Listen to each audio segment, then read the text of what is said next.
घर वापस आते ही निहारिका ने ऐसी चाल चली कि राध्या और प्रथम अलग हो गए। ऐसे में दादी की खुशी सातवें आसमान पर पहुंच गई। तभी राध्या ने निहारिका का ऐसा राज खोला कि पूरे परिवार के होश उड़ गए। जी हाँ दोस्तों, आइए बढ़ते हैं कहानी की ओर। दोस्तों, मन अति सुंदर में एक बार फिर तनाव छा गया है। निहारिका की अचानक बिगड़ती तबीयत ने पूरे घर को हिलाकर रख दिया है। कंपकंपाती ठंड, अंदरूनी बुखार का शक और एक बार फिर शक की सुई घूमकर राध्या पर आकर टिक गई है। क्या यह सच में बीमारी है या फिर कोई नया ड्रामा? निहारिका कमरे में सो रही होती है कि तभी वह अचानक कांपने लगती है। उसके हाथ ठंडे पड़ जाते हैं, होंठ नीले पड़ने लगते हैं। वह कहती है, मुझे बहुत ठंड लग रही है। घर के सभी लोग घबरा जाते हैं। प्रथम तुरंत उसके पास दौड़ता है। दादी भी चिंतित हो जाती है। राध्या थोड़ी दूर खड़ी सब देख रही है। उसकी आंखों में चिंता है, लेकिन उस पर किसी की नजर नहीं जाती। दादी तुरंत कहती हैं, इसे गर्म काढ़ा देना होगा, अंदर की ठंड तभी जाएगी। राध्या तुरंत आगे बढ़ती है, मैं बना देती हूँ। लेकिन दादी उसे रोक देती है, नहीं तुम रहने दो। यह सुनकर राध्या के कदम वहीं रुक जाते हैं। आखिरकार काढ़ा बनता है और निहारिका को पिलाया जाता है। प्रथम खुद अपने हाथों से उसे संभाल कर बैठाता है। राध्या दूर खड़ी यह सब देख रही है। वह सोचती है, क्या उसकी जगह अब कोई और ले चुका है? उसकी नीयत पर शक, उसकी मौजूदगी पर सवाल। वह चुपचाप कमरे से बाहर चली जाती है। काढ़ा पीने के बाद भी निहारिका की कंपी पूरी तरह बंद नहीं होती। वह धीरे धीरे आंखें बंद कर लेती है। प्रथम घबरा जाता है, निहारिका आंखें खोलो। दादी रोने लगती हैं। मैंने कहा था ना, इसे नजर लग गई है। घर में फिर से अफरा तफरी मच जाती है। कोई डॉक्टर को फोन करता है, कोई ठंडे पानी की पट्टी लाता है, कोई भगवान का नाम जप रहा है। राध्या खुद को रोक नहीं पाती। वह आगे बढ़कर निहारिका का माथा छूती है।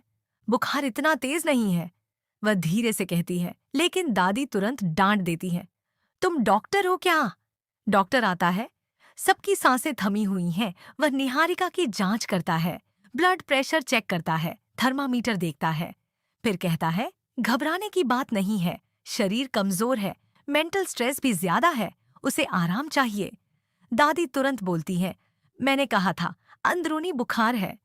डॉक्टर हल्की मुस्कान देता है, लेकिन कुछ कहे बिना चला जाता है। प्रथम की नजरें अब राध्या पर टिक जाती हैं, जैसे वह पूछ रहा हो, क्या सच में सब ठीक है? राध्या के मन में सवाल उठ रहे हैं। अगर बुखार सामान्य है तो इतनी ज्यादा कंपकंपी क्यों? वह चुपचाप किचन में जाती है। उसे काढ़े की खुशबू में कुछ अजीब लगता है। वह सोचती है, क्या निहारिका ने कुछ और लिया था? उसी समय उसे याद आता है कि दोपहर में निहारिका अपने कमरे में किसी से फोन पर धीमी आवाज में बात कर रही थी। राध्या धीरे से निहारिका का फोन उठाती है। फोन लॉक है, लेकिन अचानक एक मैसेज पॉपअप होता है। दवा असर कर गई ना? राध्या का दिल धड़क उठता है। दवा? कौन सी दवा? मामला सिर्फ बुखार का नहीं रहा। राध्या तय करती है कि वह सच पता लगाएगी। वह चुपचाप निहारिका के कमरे में जाती है। दरवाजा आधा खुला है। निहारिका बिस्तर पर लेटी है, लेकिन इस बार उसकी सांसें बिल्कुल सामान्य हैं। राध्या को टेबल पर एक छोटी शीशी दिखती है। वह उसे उठाती है। उस पर लिखा है, माइल्ड चिल इंड्यूसर, यानी ऐसी दवा जो शरीर में ठंड और कंपकंपी पैदा करे। राध्या के हाथ कांपने लगते हैं। वह अचानक बोल पड़ती है, यह सब क्या है निहारिका?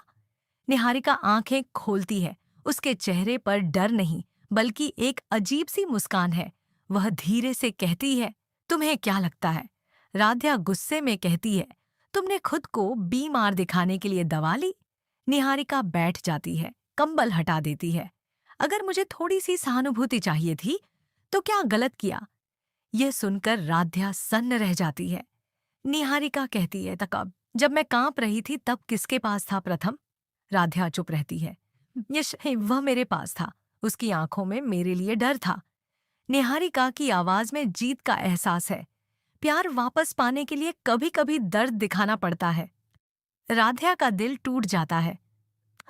वह कहती है, मैं यह सब सबको बताऊंगी। हाँ। निहारिका हंसती है।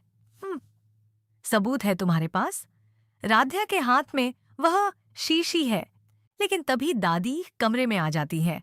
तुम यहाँ क्या कर रही हो? निहारिका तुरंत फिर से कांपने का नाटक शुरू कर देती है। दादी चिल्लाती हैं, देखा, फिर से हालत बिगड़ गई। राध्या बोलती है, यह नाटक है। दादी गुस्से में कहती हैं, बस बहुत हो गया। शोर सुनकर प्रथम भी आ जाता है। दादी कहती है, राध्या इसे परेशान कर रही है। निहारिका कमजोर आवाज में कहती है, मैंने कुछ नहीं कहा। प्रथम राध्या की तरफ देखता है, तुम ऐसा क्यों कर रही हो? राध्या टूटती हुई आवाज में कहती है, क्योंकि सच जानना जरूरी है। लेकिन इस बार प्रथम उसकी बात पूरी सुने बिना निहारिका को संभालने लगता है। राध्या के लिए यह सबसे बड़ा झटका है। वह अपने कमरे में चली जाती है। उसकी आंखों से आंसू रुक नहीं रहे। वह सोचती है, क्या सच हमेशा हार जाता है? क्या झूठ का नाटक जीत जाता है? लेकिन तभी उसे याद आता है, उसके पास अब भी वह शीशी है और वह मैसेज। राध्या उस नंबर पर कॉल करती है जिससे मैसेज आया था। सामने से एक मेडिकल स्टोर वाला बोलता है, हाँ मैडम, वही ठंड वाली दवा भेजी थी। राध्या पूछती है, किसने मंगाई? नाम सुनकर उसके पैरों तले जमीन खिसक जाती है। ऑर्डर निहारिका ने खुद किया था। अगले दिन राध्या सबको हॉल में बुलाती है। दादी, प्रथम, रजनी सब मौजूद हैं। राध्या शांत आवाज में कहती है, आज सच सामने आएगा। वह शीशी दिखाती है, मैसेज दिखाती है, मेडिकल स्टोर की रिकॉर्डिंग भी सुनाती है। पूरा घर सन्न रह जाता है। निहारिका के चेहरे का रंग उड़ जाता है। दादी गुस्से में कहती है, यह झूठ है, लेकिन रिकॉर्डिंग सुनते ही उनकी आवाज धीमी पड़ जाती है। निहारिका रोने लगती है, मैंने यह सब मजबूरी में किया। प्रथम चीख पड़ता है, मजबूरी या चाल? घर में सन्नाटा छा जाता है। निहारिका कहती है, मैं तुम्हें खोना नहीं चाहती थी। प्रथम जवाब देता है, लेकिन तुमने मेरा भरोसा खो दिया। रजनी आगे बढ़ती है, बीमारी का नाटक करके प्यार नहीं पाया जाता। दादी पहली बार चुप है। उनकी आंखों में भी निराशा है। राध्या इस बार रोती नहीं। वह बस कहती है, मैंने कभी किसी का हक छीनने की कोशिश नहीं की। मैंने सिर्फ सच का साथ दिया। प्रथम धीरे से उसकी तरफ देखता है। उसे एहसास होता है कि उसने गलत इंसान पर शक किया। क्या निहारिका अब सच में घर छोड़ेगी या फिर कोई नया खेल खेलेगी?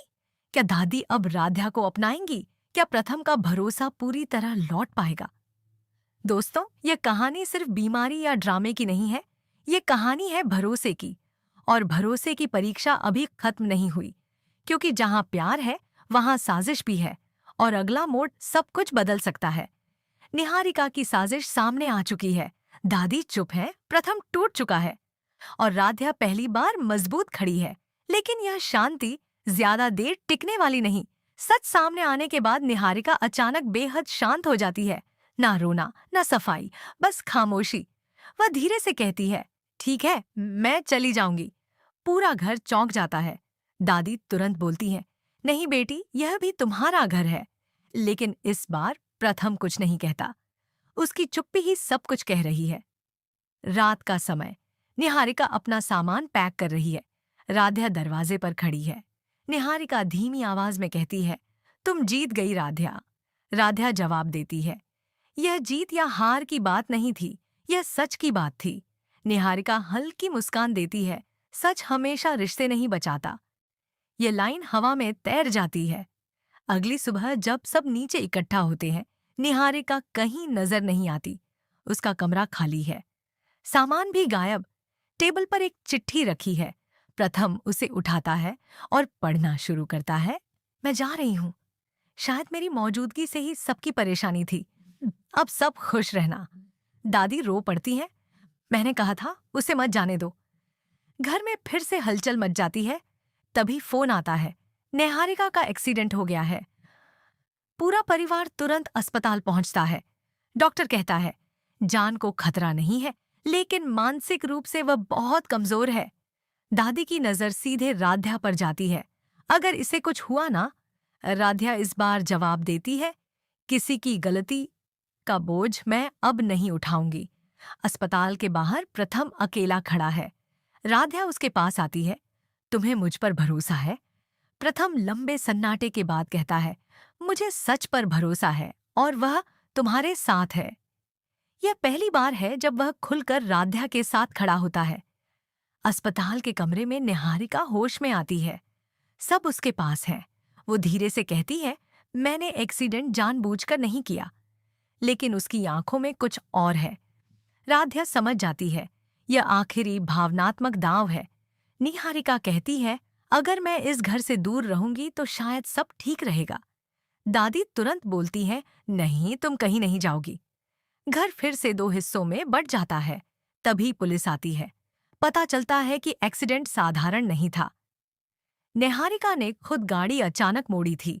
डॉक्टर और पुलिस दोनों कंफर्म करते हैं कि यह आत्महानि की कोशिश हो सकती थी। अब दादी भी सन्न रह जाती हैं। प्रथम गुस्से में कहता है, यह कब तक चलेगा? निहारिका रोते हुए कहती है, मैं सिर्फ तुम्हें पाना चाहती थी। प्रथम सख्त आवाज में बोलता है, प्यार जिद नहीं होता। राध्या आगे बढ़ती है, निहारिका तुम्हें मदद की जरूरत है, प्यार की नहीं, इलाज की। सब चौंक जाते हैं। राध्या डॉक्टर से बात करती है और निहारिका को काउंसलिंग के लिए भेजने का सुझाव देती है। ये पहली बार है जब वह बदले की जगह समाधान चुनती है। दादी धीरे धीरे समझने लगती हैं कि असली गलती किसकी थी। वो राध्या के पास आती है, शायद मैंने तुम्हें गलत समझा। राध्या सिर झुका देती है। घर में पहली बार सच के बाद शांति उतरती है। कुछ दिनों बाद निहारिका इलाज के लिए बाहर भेज दी जाती है। घर का माहौल बदलने लगता है। प्रथम राध्या से कहता है, मैंने तुम्हें बहुत दुख दिया। राध्या जवाब देती है, हम दोनों ने सीखा है। धीरे धीरे दोनों के बीच भरोसा लौटने लगता है। लेकिन जाते जाते निहारिका एक लाइन कहती है, मैं लौटूंगी जब सब मुझे भूल चुके होंगे। क्या यह चेतावनी है या फिर एक और आने वाला तूफान? तो देखते रहिए मन अति सुंदर। अगर आपको राध्या और प्रथम की जोड़ी पसंद है तो वीडियो को लाइक और चैनल को सब्सक्राइब करें।